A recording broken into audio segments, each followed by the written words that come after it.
राहील. सध्या एल निनोचं खूप मोठं संकट माध्यमांमध्ये चर्चा आहेत.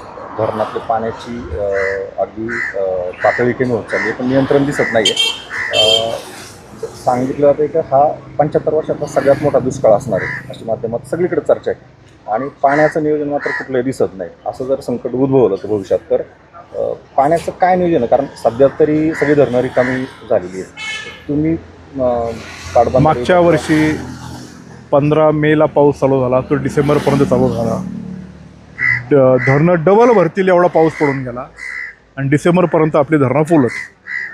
आता पुढच्या वर्षीचा दुष्काळाची परिस्थिती पाहता याच्यामध्ये पाणीसाठा शिल्लक ठेवणं गरजेचं होतं.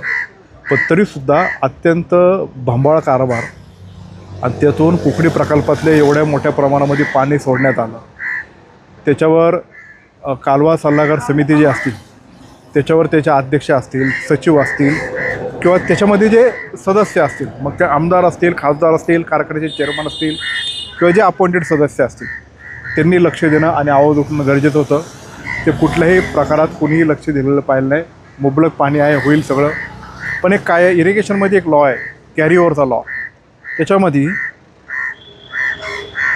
एका आवर्तनला लागणारं 30% पाणी साठा हा कायम राखीव ठेवायला पाहिजे, की जेणेकरून पाऊस लेट झाला किंवा दुष्काळासारखी परिस्थिती आली ती निदान तो पाणी साठा पुढच्या वर्षाच्या निदान पिण्यासाठी तरी राखीव ठेवला पाहिजे.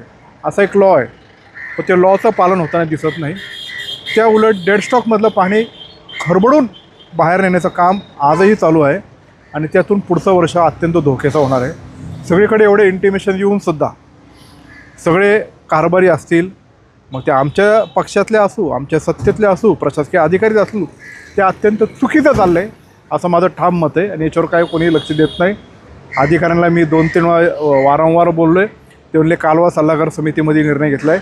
आता मी आमदार नसल्यामुळं ते कालवा सल्लागार समितीचा मी सदस्य नसल्यामुळं मला तिथं पॉईंट रेज करता येत नाही.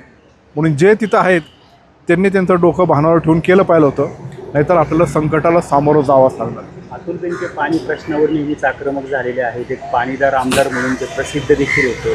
आज येडगाव धरणामध्ये फक्त 6% पाणी साठा शिल्लक आहे. पुढे भूमिका काय राहणार? कसं आहे, आता पुढच्या वर्षामध्ये पाऊस कमी असं सांगता येते. आता जे पाणी वाहून जायचं आहे ते ऑलरेडी वाहून गेलेलं आहे आणि पाणी वाहून गेल्यामुळं आता यांनी जे कारभार भोंगळे केलेले आहेत त्यांना जनतेने प्रश्न विचारला पाहिजे. फक्त एकटा अतुल बेनकेने मागता घेतला असं नाही.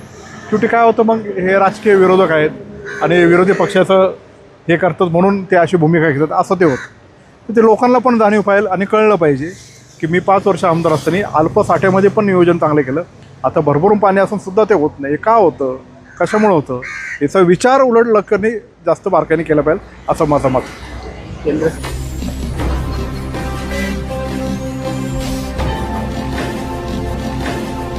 ताज्या घडामोडी आणि नवनवीन माहिती मिळवण्यासाठी समाज दर्पण या YouTube चॅनलला सबस्क्राईब करा आणि बेल आयकॉनवर क्लिक करा.